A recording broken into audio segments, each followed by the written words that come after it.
Vamos a dar la primera clase de cuarto de la ESO, tema 5 de la página 82 a la 85. Comenzamos. Muy buenas, vamos a comenzar a dar la primera clase de cuarto de ESO, como hemos anunciado al principio, y quiero empezar con una pequeña anunciación, con un pequeño párrafo de Jumbo Muhammad.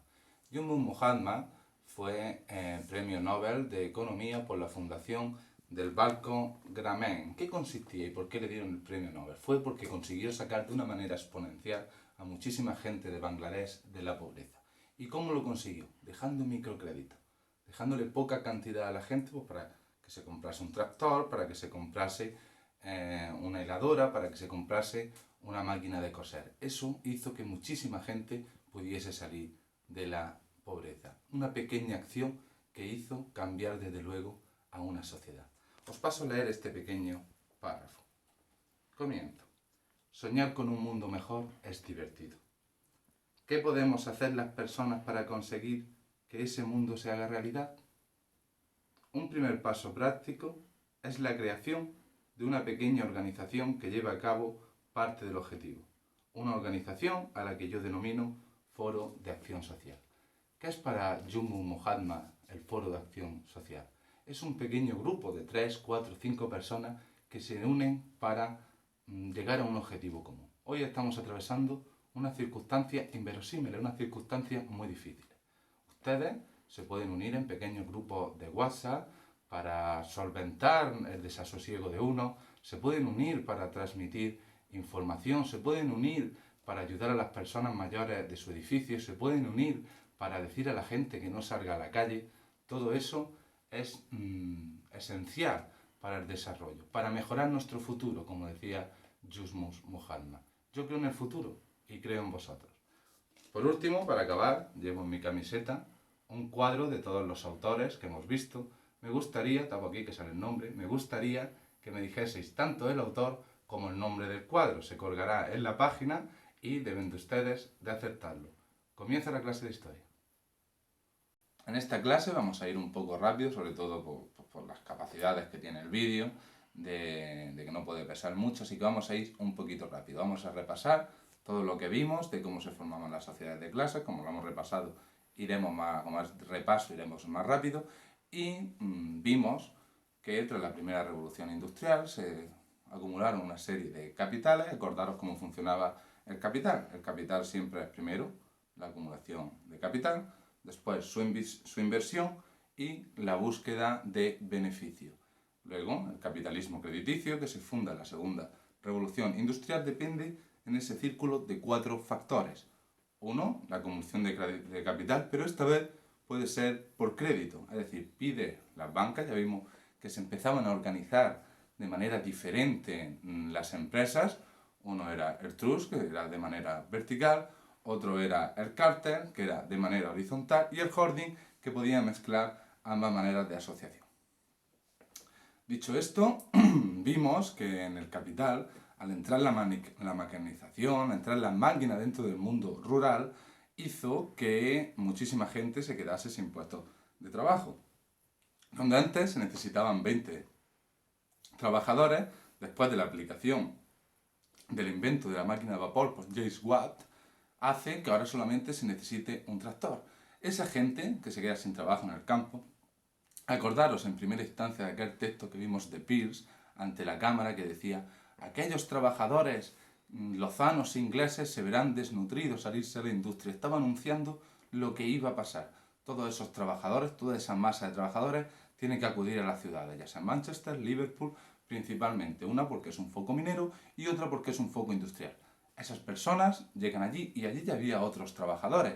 Y además, el sistema industrial empieza a aplicar también una máquina. Hay muchísima gente que quiere acceder a un puesto de trabajo, por lo tanto hay poca oferta laboral y mucha demanda, lo que eso hace que el valor del salario sea ínfimo. Ante un salario ínfimo se empieza a desarrollar un sistema de clases, en términos del materialismo histórico, un sistema de clases donde unas clases van a estar muy empobrecidas y otras muy enriquecidas. Aquí tenéis el esquema, la clase alta, de quien se componía, de esa burguesía que creciendo enormemente gracias al sistema industrial, una clase media compuesta por funcionarios, comerciantes y artesanos. Ya explicamos que era funcionario, que eran los comerciantes y los pequeños artesanos, que cada vez se iban a ver más, iban a perder más capital porque no podían competir con la gran industria. Y pequeños propietarios agrícolas, que le pasaba igual, no podían competir con los grandes latifundios. Pero aquí aparece una nueva clase, los proletariados. Proletariados eran todos aquellos trabajadores que se dedicaban o bien a trabajar en la industria o bien a trabajar en la minería. Como tenéis en el PowerPoint, que como siempre en la página, en material, ahí tenéis todos los PowerPoint para repasar la didáctica. La burguesía, que componía sin duda el gran eslabón de la sociedad, va a ser la que se encargue de la grande industria, la que tenga en sus manos los bancos, la que tenga en sus manos los grandes transportes para comunicarse. Y aquí tenemos un texto de Marx y Engels dentro del manifiesto del Partido Comunista, porque como vimos ahora, a raíz de causa de todo ese malestar social, los intelectuales van a intentar desarrollar un nuevo paradigma. Estamos surgiendo en este nuevo paradigma. Dice así: la burguesía ha sometido el campo a la denominación de ciudad. Ha creado ciudades enormes, ha incrementado en alto grado el número de la población urbana con relación a la rural. Ha hecho depender a los países bárbaros y semibárbaros de los civilizados, a los pueblos campesinos de los pueblos burgueses, al oriente de Occidente. La burguesía va superando cada vez más la fragmentación de los medios de producción, de la propiedad, de la población. Ha centralizado los medios de producción y ha concentrado la propiedad en muy pocas manos. Está narrando Engels, ese proceso. Ese proceso, Marx y Engels, que son los dos que han realizado el manifiesto comunista, está riendo ese proceso de esa gente que está dejando sus casas, que se encuentra en un lugar desprotegido porque no tiene los medios de producción, no tiene la propiedad y se encuentra en una situación de plena indefensión. Luego tenemos la clase media, compuesta tanto por administrativos como por funcionarios, y el proletariado, las clases bajas. Todas estas clases, ahí tenéis un resumencillo que os he hecho, todas estas clases que están trabajando en unas condiciones durísimas, tanto en la ciudad, tanto en la industria, como en la mina. Leemos. Dice así Charles Straumann: los efectos de los oficios, trabajos y profesionales y de las situaciones civiles y formas de vida sobre la salud y la longevidad, en 1832.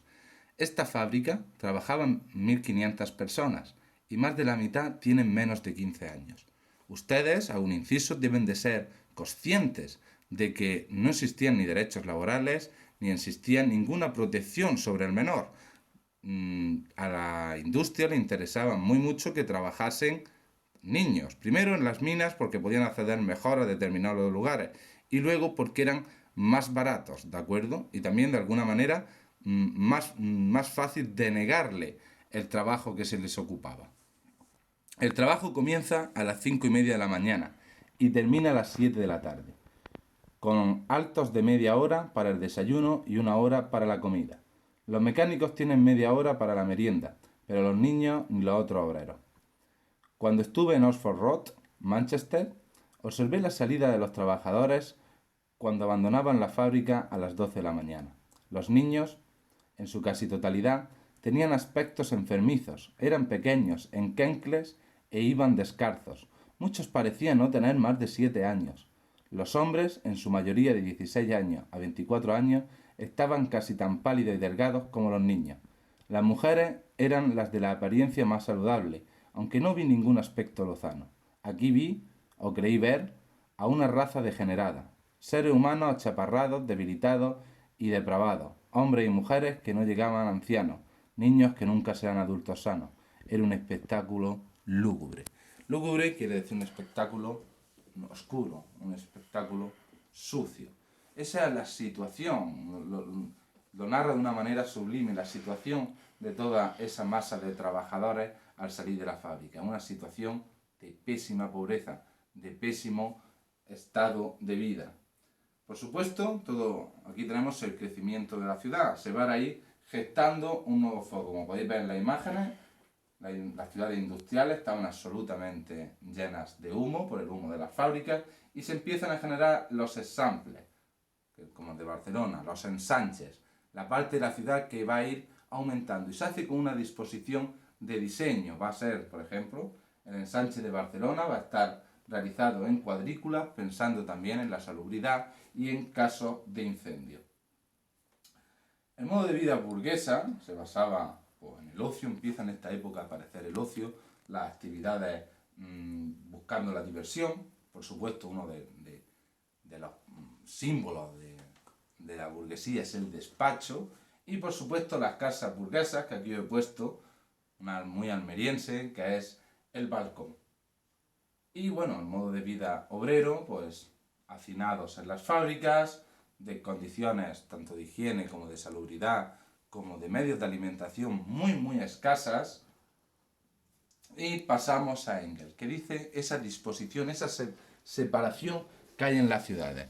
Manchester tiene no menos de 40.000 habitantes. La ciudad está construida de modo que puede vivirse en ella durante años y años y pasearse mediante de un extremo a otro sin encontrarse con un barrio obrero o tener contacto con obreros, hasta tanto uno no vaya de paseo por sus propios negocios. Esto sucede principalmente por el hecho de que, sea por tácito acuerdo, sea por intención consciente y manifiesta, los barrios habitados por la clase obrera están netamente separados de los de la clase media. Aquí empieza a haber dentro de la ciudad también una separación, ¿de acuerdo? Os he puesto un ejemplo de Almería, que no hay esa separación tan grande como puede haber en Liverpool, Manchester o Londres, pero sí se ven determinadas separaciones. Si os fijáis, las casas de puerta y ventana era todo el barrio obrero, y sin embargo de puerta Purchena hacia adelante tenían el barrio burgués. Como ven, la estructura urbana como también la estética del edificio es muy diferente la una de la otra. Y iniciamos los inicios del movimiento obrero. A causa de esas circunstancias que hemos visto de empobrecimiento, de esas circunstancias que hemos visto de malas condiciones de vida, se van a generar un nuevo paradigma que quiere dar de alguna manera un resultado a toda esta mala situación de los trabajadores. Todo esto surge, aquí he puesto las causas por las condiciones paupérrimas, por las condiciones muy pobres que tenían esos trabajadores. Primero, que los niños debían trabajar. Segundo, que eran jornadas verdaderamente agotadoras, de hasta, en algunos casos, 16 horas. El trabajo infantil era muy duro, sobre todo los niños estaban destinados al trabajo de la mina en unas condiciones diferentes. También había, dentro del trabajo de los niños, una diferencia muy importante. Había niños que estaban de alguna manera, de una manera social o de una manera laboral mejor, porque no eran lo mismo los niños que trabajaban en la fábrica que los que trabajaban en la mina. Como ven, esa imagen no es de esa época, pero muestra muy bien cómo era el trabajo de la época, que es el niño tirando de un faldo con el quinqué dentro de la mina, en situaciones oscuras, en situaciones de agobio, en situaciones de verdadero explotación laboral. Aquí hay las declaraciones de Sarah Goddard, recogidas en 1842, que narran muy bien la mentalidad de esos niños, ¿de acuerdo? También desde esa inconsciencia y desde esa ignorancia de la infancia. Dice así: trabajo en el pozo de Gauber. No es muy cansado, pero trabajo sin luz y paso miedo. Voy a las 4 y a veces a las 3:30 de la mañana y salgo a las 5:30 de la tarde. No me duermo nunca. A veces canto cuando hay luz, pero en la oscuridad, entonces no me atrevo a cantar. No me gusta estar en el pozo es la mina, hago un inciso. Estoy medio dormida a veces cuando voy por la mañana. Voy a escuela los domingos y aprendo a leer. Me enseñan a rezar. He oído hablar de Jesucristo muchas veces. No sé si porque vino a la tierra y no sé por qué murió, pero sé que descansa su cabeza sobre piedras. Prefiero, de lejos, ir a la escuela que estar en la mina. Fijaros, ustedes que no les gusta mucho ir a la escuela, que creen que ahora estamos de vacaciones y que no estamos de vacaciones, vamos a seguir trabajando. Fijaros a Sara lo importante que era ella para la escuela.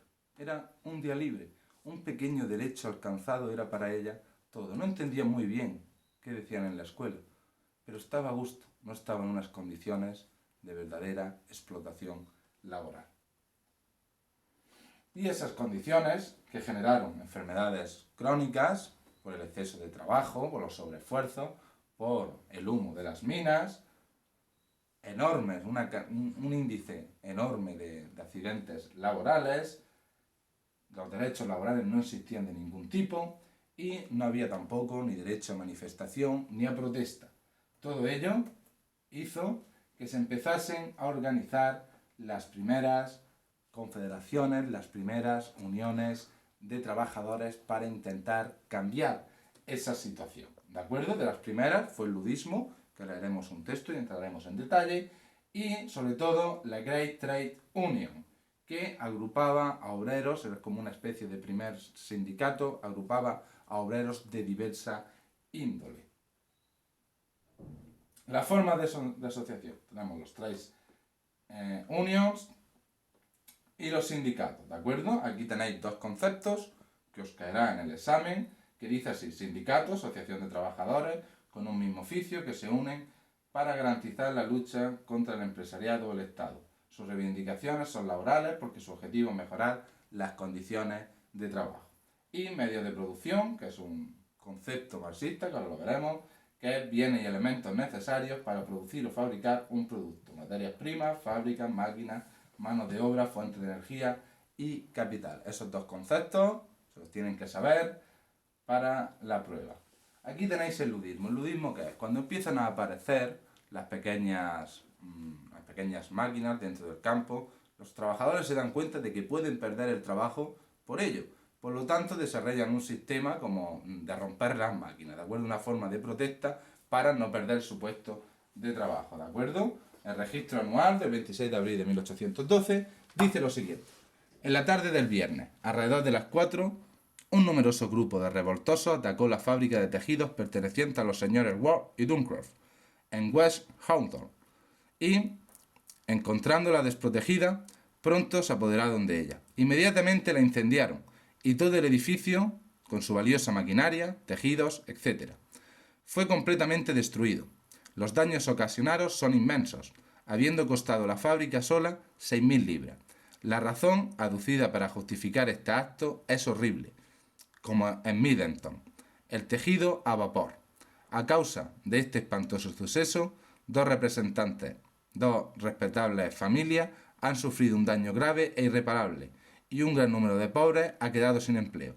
Los revoltosos parecen dirigir su venganza contra toda clase de adelantos en las maquinarias.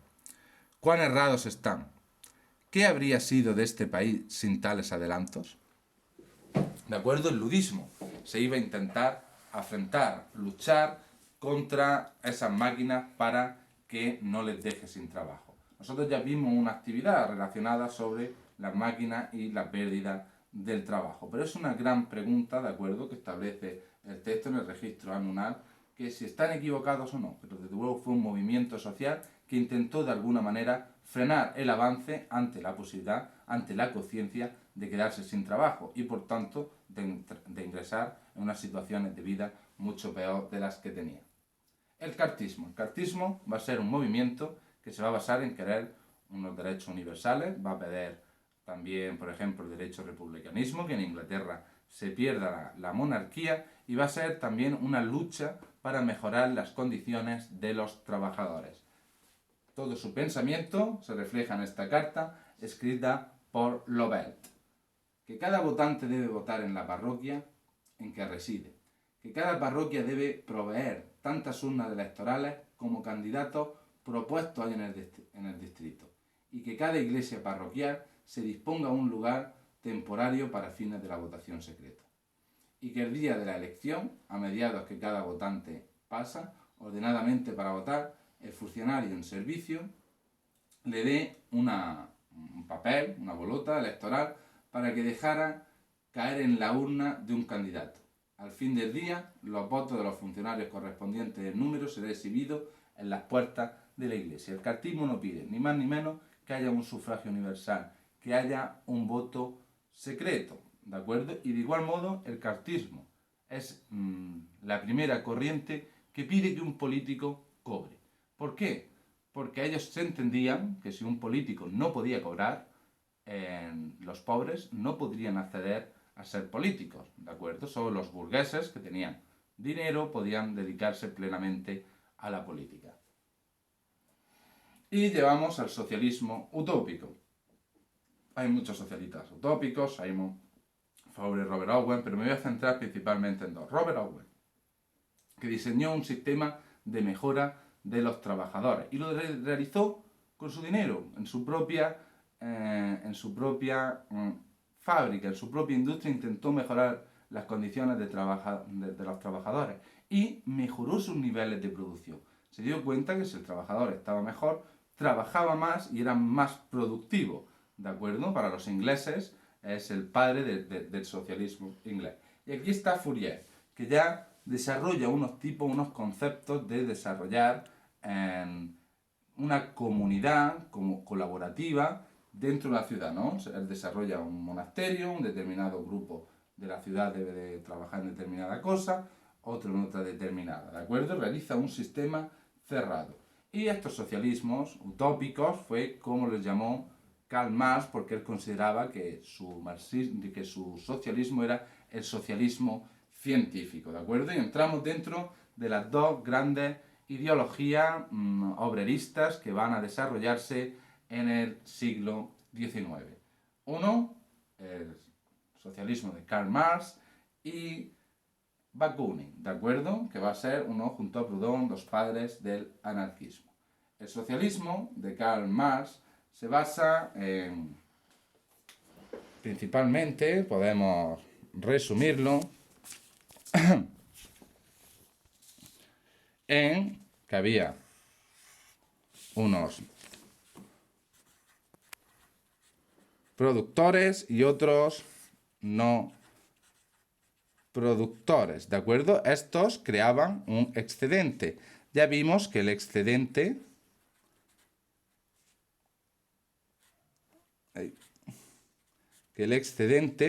era de la producción el restante, lo que se podía almacenar, ¿de acuerdo? Estos productores controlaban el excedente, es decir, controlaban tanto los medios de producción como las materias primas, como su propiedad, ¿de acuerdo? ¿Y cómo lo controlaban? ¿Cómo controlaban ese excedente? Pues lo realizaban mediante lo que para Karl Marx sería una coerción y una coacción. ¿Qué es la coerción y la coacción? La coerción es una violencia indirecta y la coacción es una violencia directa. Todo esto apoyado por una supraestructura en la cual se recoge la religión y la ciencia, como ejemplo. Por ejemplo, una de las frases más famosas de Karl Marx es que la religión es el opio del pueblo. De esta está cuando los trabajadores cumplen a rajatabla, es porque están alienados. ¿Qué es la alienación? Es que el sistema cultural, la supraestructura, entra en su modo de pensar, en sus mentalidades y le hace cumplir con el sistema laboral del no productor. ¿De acuerdo? Perdón, este sería el productor y este el no productor. Cuando están alienados, ¿qué pasa? Para Karl Marx, los productores deberían de coger conciencia de clase. Conciencia de clase. ¿Eso qué quiere decir? Que crean una conciencia de que están siendo explotados por los no productores. A esto, cuando cogen esa conciencia, hay una lucha de clases. ¿Qué es la lucha de clases? La lucha de los productores con los no productores, de los que producen contra los que controlan. Eso llevará a una revolución, por ejemplo, dentro del capitalismo, a la eliminación de la propiedad privada y a la dictadura del proletariado. Esa dictadura del proletariado dará las condiciones necesarias para iniciar el comunismo. Para Karl Marx, el sistema de la historia estaba determinado. Para él había un sistema de esclavitud basado en que los no productores, como podía ser en Roma, los platicios, explotaban a los esclavos, que era la mayoría. Después un sistema feudal, donde los nobles explotaban a los siervos, y un sistema capitalista donde los capitalistas explotaban al proletariado. Este sistema llegaría a su fin porque el proletariado es más y se iniciaría el comunismo. Él creía que la historia debía de ser siempre así, lineal, ¿de acuerdo? Es un proceso de ver la historia. Por supuesto lo muestra en este librito, un poco grande, pero bueno, que es El Capital de Karl Marx. Perdonadme, pero al no haber pizarra me es muy difícil ahí dibujar, grabar a la vez.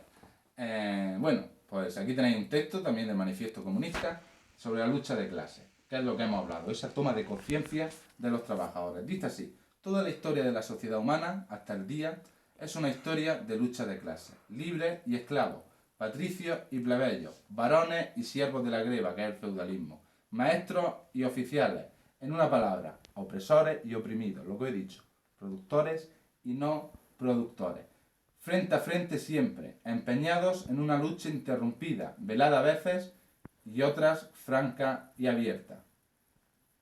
De igual modo, explica la lucha de clases, Karl Marx, ahí lo tenéis junto a su mujer, la dictadura de clases del proletariado como punto de transmisión necesario para llegar a la supresión de la diferencia de clases, a la supresión de todo régimen de producción sobre el cual reposan estas, a la supresión de todas las relaciones sociales que correspondan a este régimen de producción, al trastocamiento de todas las ideas que emanan en estas relaciones sociales. ¿De acuerdo? Es el proceso que hemos visto: toma de conciencia, lucha de clases, revolución, dictadura del proletariado y comunismo. El anarquismo, en contra de, o a diferencia de el marxismo, se basa en principios clases. Primero, que el Estado siempre ejerce, siempre, una coerción y una coacción sobre las capas inferiores, sobre aquellos que no tienen, como diría Max Weber, el monopolio de la violencia. ¿Esto en qué se traduce? Para el anarquismo no debe de haber ninguna fuente de poder, no debe de haber ninguna fuente de Estado. Todo tiene que hacer asociaciones libres, es decir, que entre los propios individuos lleguen a una relación común. Él aboga, aunque a diferencia del marxismo, por la Proudhon también puede haber propiedad privada, pero esa propiedad privada no se puede heredar, no se puede perpetuar en la estirpe, sino que tiene que ser ganada, pero abogan también por la propiedad colectiva. Y abogan siempre por una democracia directa, por una forma de asociación donde todos puedan decidir, donde todos sean responsables del futuro social que ello conlleva. ¿De acuerdo? Aquí tenéis oposición a la dictadura del proletariado, porque en la primera internacional, como veremos más adelante, va a haber una serie de desencuentros. Dice así Bakunin: pienso que la igualdad debe de establecerse en el mundo mediante la organización espontánea del trabajo, es decir, mediante esas asociaciones que hemos dicho, y de la propiedad colectiva de las asociaciones productoras libremente organizadas, y no mediante la acción suprema y tutelar del Estado. Ese es el punto que divide principalmente a los socialistas o colectivistas revolucionarios de los comunistas autoritarios, partidarios de la iniciativa absoluta del Estado. Ellos afirman que solamente la dictadura, la de ellos, evidentemente, puede crear la voluntad del pueblo. Nosotros les respondemos: ninguna dictadura puede tener otro objeto que el de perpetuarse, Ninguna dictadura podría engendrar y desarrollar en el pueblo que la soportaba otra cosa que la esclavitud. La libertad solo puede ser creada por la libertad. ¿De acuerdo? Es un discurso que le suelta Bakunin a Marx en la Primera Internacional. ¿Qué es la Primera Internacional? Donde por primera vez todas las asociaciones obreristas, todas las asociaciones de diferente orden, se juntan para mejorar las situaciones paupérrimas que hemos visto de los trabajadores. ¿De acuerdo? La primera, de 1864, que por eso se celebra, por cierto, el día 1 de mayo, el Día de los Trabajadores, se juntan tanto anarquistas como marxistas. Hay un gran desencuentro entre ambos con el texto que hemos visto. Bakunin le llega a decir a Karl Marx: una vez que estén ustedes en la dictadura del proletariado, ¿quién los quita a ustedes? ¿De acuerdo? Hay un gran desencuentro entre ellos y rompe ya la Segunda Internacional, será simplemente de corte marxista. Todas estas ideas llegan a España y se plasman en diferentes organizaciones políticas. Por ejemplo, del Partido Socialista Obrero Español, el PSOE llega de las ideas de Karl Marx y lo funda Pablo Iglesias, ¿de acuerdo? No el actual político, ¿de acuerdo? Pablo Iglesias, que es el fundador del PSOE. También la CNT, que todavía existe, el sindicato de la CNT, que es de las corrientes proudhonianas bakunianas, ¿de acuerdo? Tenéis como actividad de la página 80 claves para estudiar, de la página 82 claves para estudiar y del dossier las actividades 6 y 7. Me las mandáis al correo y yo las mandaré corregidas, ¿de acuerdo? La siguiente clase repasaremos la unidad y comenzaremos con la Primera Guerra Mundial. De igual modo, os digo que la semana que viene, el miércoles, tendréis una prueba. Habilitaré dentro de la web, ya sabéis perfectamente cómo funciona la web, la habilitaré y el miércoles de las 8 a las 11 os mandaré una prueba. Tenéis 3 horas para hacerla y la mandáis al correo como siempre. Muchas gracias y nos vemos en la siguiente clase.